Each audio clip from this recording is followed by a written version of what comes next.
আসসালামু আলাইকুম, সবাই কেমন আছেন? আশা করছি সবাই ভালো আছেন। আমার আশেপাশে আমি এমনও মানুষ দেখেছি যারা লাখ লাখ টাকা কামাই করছে কিন্তু 1 টাকাও ধরে রাখতে পারে নাই। এমনও মানুষ আছে যারা বছরের পর বছর টাকা ইনকাম করছে, নিজে না খেয়ে টাকা সে টাকা জমাইছে এবং সেই টাকা পরবর্তীতে খরচ করবে বলে রাখছে। একটা সময় এমন একটা সময় আসছে যে যে টাইমটাতে টাকা ইনকাম করছে ওই টাকাও খাইতে পারে নাই। আবার দেখা গেছে যে যে টাকা জমায়ে রাখছিল সেই টাকাও তার কপালে জুটে নাই।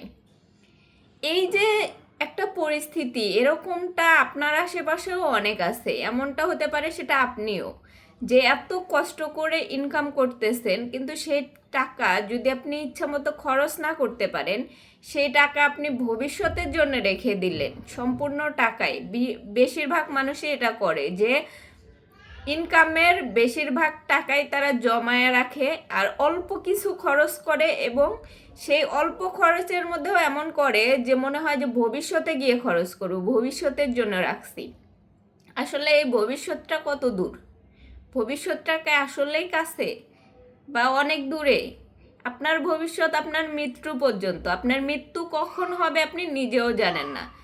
এই ভবিষ্যতের কোনো নিশ্চয়তা নাই যে আপনি কতদিন পর্যন্ত আপনার ভবিষ্যৎ আছে।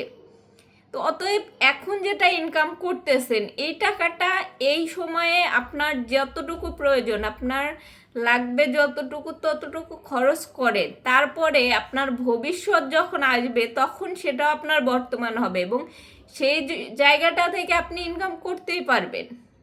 ইনকাম যদি নাও পারেন, আপনার নিজের যে সময়টাতে যে চাহিদা ছিল, যে তাতে যেটা করার কথা ছিল সেটা তো আপনি করতে পারছেন।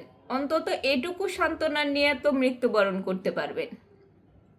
এমন মানুষ আছে যারা সারা জীবন শুধু ইনকামই করে গেছে কিন্তু ওই টাকাটা তার খাওয়ার ভাগ্য হয় নাই। সারা জীবন এতটা কষ্ট করে গেছে, একবেলা খেয়ে না খেয়ে কোনো কিছু খাইতে মন চাইলেও খায় নাই। হয়তো অনেকে ফ্যামিলির দিকে তাকিয়ে, অনেকেই নিজের ভবিষ্যতের দিকে তাকিয়ে।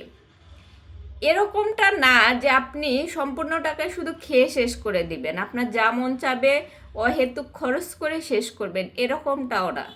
আপনার যতটুকু লাগবে, আপনার এখন মন চাইছে একটা জিনিস করতে, সেটা আপনি এখন করলে আপনার ভালো লাগবে কিন্তু সেই জিনিসটা হয়তো আপনি ভবিষ্যতে গিয়ে গিয়ে করতে পারবেন না, বা করলেও এখনকার মতো তৃপ্তি আসবে না। যেমন ধরেন যে আপনি যখন টিনেজার থাকেন বা আপনি সদ্য যে চাকরিতে জয়েন করছেন, এখন আপনার মন চাইছে যে আমি জয়েন করার পরে যে ইনকাম করব তার থেকে আমি ভালো কিছু পোশাক পরবো, কারণ আমি এতদিন ইনকাম করি নাই, আমি ভালো পোশাক পরতে পারি নাই। এখন যদি চিন্তা করেন যে মাত্র জব পাইছি, এখন আমি এই টাকাটা যদি খরচ করি তাহলে আমার ভবিষ্যৎ কী হবে, এই কথা মনে করে যখন আপনি আপনার মন মতো কিছু নেবেন না, কিনবেন না, তখন এই যে এই সময়ের যে চাহিদা ছিল, ভবিষ্যতে গিয়ে আপনি যখন সেই চাকরিটাতে পূরণ হয়ে যাবেন তখন গিয়ে আপনি যতই নতুন জিনিস পড়েন, নতুন জিনিস কেনেন, এই যে এই সময়টাতে যে ফিলিংসটা থাকবে সেই ফিলিংসটা কিন্তু পুরনো হয়ে গেলে থাকবে না।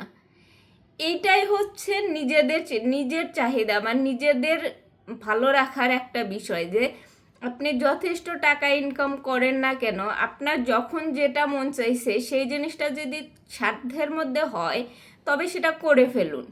ভবিষ্যতে গিয়ে আপনি সেটা করতে পারবেন কি না, আদৌ সেটা হবে কি না, সেটা আপনি নিজেও কখনো গ্যারান্টি দিয়ে বলতে পারবেন না, কারণ আপনার ভবিষ্যৎ আপনার মৃত্যু পর্যন্ত। আর আপনার মৃত্যু কখন হবে সেটা আপনি কখনোই বলতে পারবেন না, সেটা একমাত্র আল্লাহ পাক জানে। তাই নিজের জন্য বাঁচুন, যে টাকায় ইনকাম করেন না কেন তার থেকে কিছু রাখুন, কিছু খরচ করুন।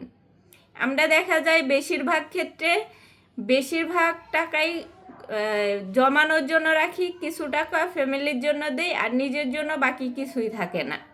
এই জন্য আপনার 3 ভাগের টাকা 1 ভাগ ফ্যামিলিকে দেন, 1 ভাগ নিজের জন্য খরচ করেন, 1 ভাগ হয়তো রাখেন, তার থেকে কিছু টাকা দান খয়রাত করেন, ওই টাকাতে বরকত আসবে।